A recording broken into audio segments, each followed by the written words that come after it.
Well, ladies and gentlemen, news out of Blatty is not really very good at the moment. In fact, Blatty is having a really bad time. So let's get straight onto the news articles. And this is the first news article, which may not seem related, but we'll get to this in a minute. And that is that David Lammy, the Labour Foreign Secretary, says that Britain could recognize a Palestinian state even while Hamas holds hostages, signaling a significant shift in foreign policy direction. Now, Prime Minister Keir Starmer has indicated that the UK will formally recognize a Palestinian statehood in September, though he says that this is contingent in Israel implementing a ceasefire, allowing humanitarian aid into Gaza, and committing to a two-state solution, and refraining from annexing the West Bank. Now, this is actually kind of important because you notice it said a foreign policy direction shift. You may ask the question as to, well, why did that happen? In any case, the Palestinian envoy argues that recognition by Western powers, including Britain, could accelerate momentum towards a two-state solution. So even Palestinian envoys are saying, yes, this would be great for them. But needless to say, let us not forget that they committed October 7th, and they are now being rewarded for it. And that may not seem important, but it is, because again, we must ask the question, why has this policy shift occurred? Now, key legal figures caution the pledge and say that it may conflict with international law, notably the Montevideo's Convention's requirements on statehood. Now, the reason that this is important is because no one's actually said what the state is. And I've said that in videos before. They're all saying we want to bend the knee and we want to say we're going to offer a state for Lord knows what reason. But what they're not saying is what does that state include? Because a two-state solution has been mooted for a number of years. Land for peace is a well-known policy within Israel. But the reality is that is all contingent on East Jerusalem, which, as you can imagine, the Israelis are not going to give up. There are other factions within the Palestinian movement that say that they will only accept a one-state solution, and that state solution is, remember, from the river to the sea, Palestine will be free. In other words, all of Israel needs to be wiped off the map. So one again has to ask the question, what does the state include, and why has the policy shift happened? This is clearly a policy shift that has happened, and no one's really talking about why. Now, in other news, a YouGov poll for the campaign against anti-Semitism finds that now 1 in 5 Britons hold anti-Semitic views.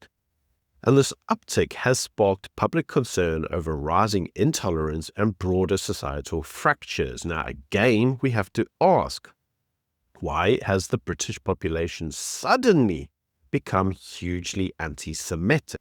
Because they're not usually. 1 in 5 is quite extreme. And you would have noticed that at the weekend, something really interesting happened, and that is that Angela Raynard resigned from her position and a new Home Secretary was appointed, specifically an Islamist UK Home Secretary. Now, this Home Secretary is actually very interesting because she was once on camera with Sadiq Khan. And during that interview in Pakistan, they were both asked if you had to choose between England and Pakistan, which would you choose? And she said, Pakistan. This is the individual who is now responsible for policing, public policing in the United Kingdom. And this is also an individual who will now be in charge of saying who can and cannot come into the UK.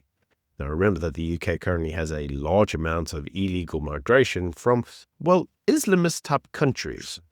In any case, this news is actually connected with another news article. And this is the news that Nigel Farage has warned that free speech is under assault in Britain and called on American lawmakers to stay vigilant in defending it within their own country. Now, just to show you how interesting that has got, something very interesting happened at the weekend.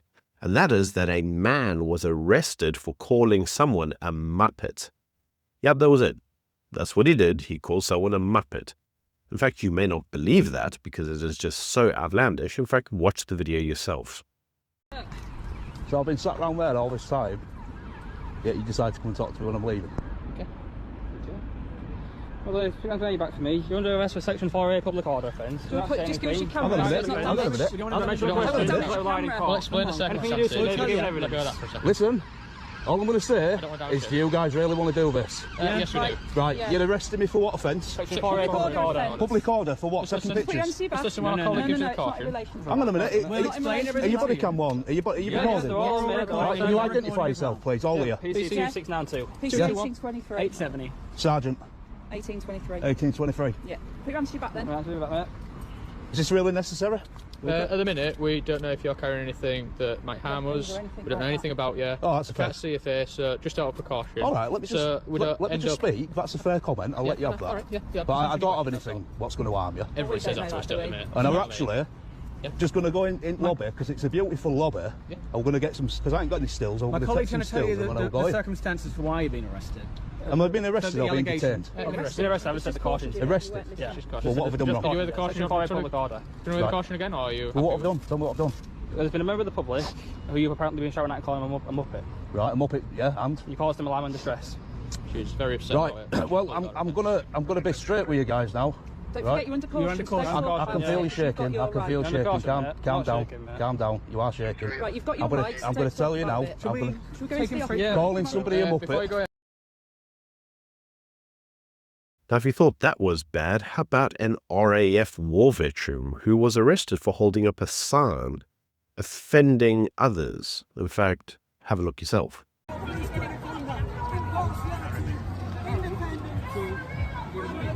Shame on you.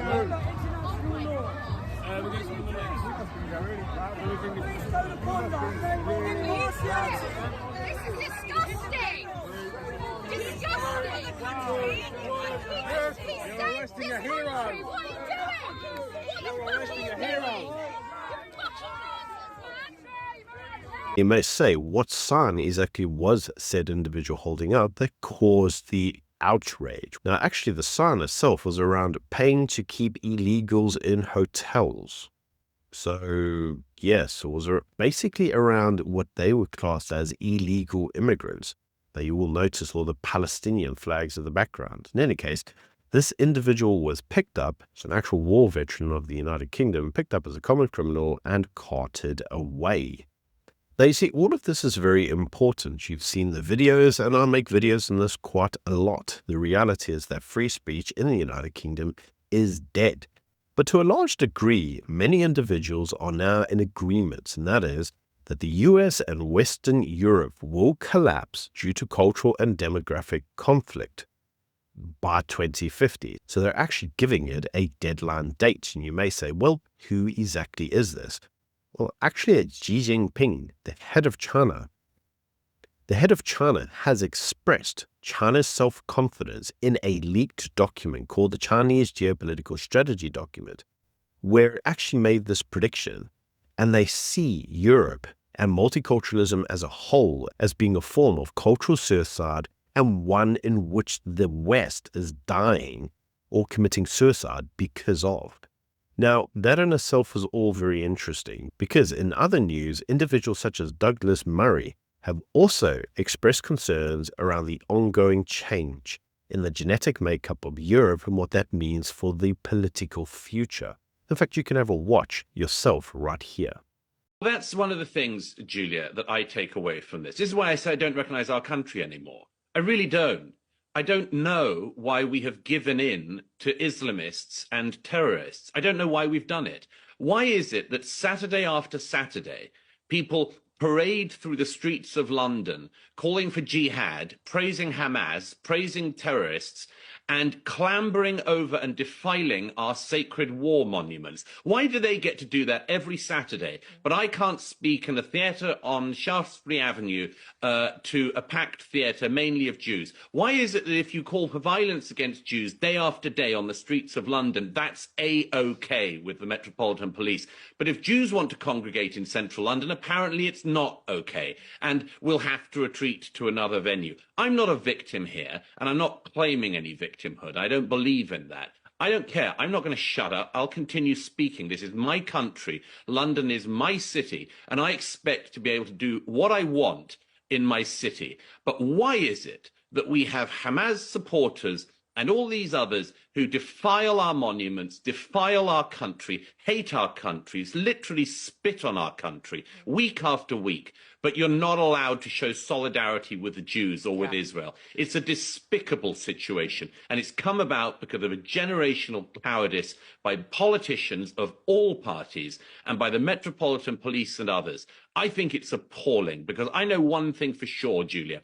The people who hate the Israelis, the people who hate the Jews, the people who we're watching at the moment marching through central London, they hate Britain as much as they hate Israel. It's just that Britain is first. We're all going to be next. So I'd say stand up in whichever way you can. And if you're an usher in a theatre, well, you know, do your darn job. It's what you're employed for. But the idea that we have to keep giving in, and that this society, of all societies, Julia, we used to be a resilient society in Britain. The country we were brought up in, our parents' generation, our grandparents' generation, were resilient people. We don't have to show that much resilience these days. We just need to show a bit of backbone. Where is it, Britain? Where have you gone? In any case, I for one do agree that Western Europe is no longer Western, and one notices the ongoing rhetoric and the change of mood in the country itself, and one no longer needs to question why this change has occurred. All one really needs to do is notice the new demographics, the imported demographics, who seem to come from countries who traditionally don't actually support many of the causes that Britain historically would have. And so it's becoming rather obvious that the Britain of tomorrow will not look like the Britain of today. And you can make of that whatever you wish. In any case, these are just my views. Do let me know what you think in the comment section below. Until next time, bye. Get this, the English Christians within Leicester are having to listen to the Islamic call to prayer 5 times a day from 70 different mosques. Have a listen to this.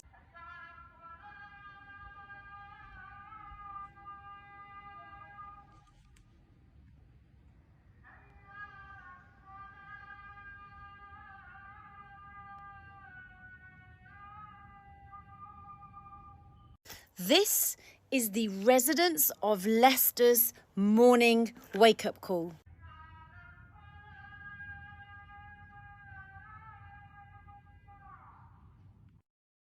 But yet, they don't want us to ring our church bells. Please, will somebody explain this to me? Somebody make this make sense.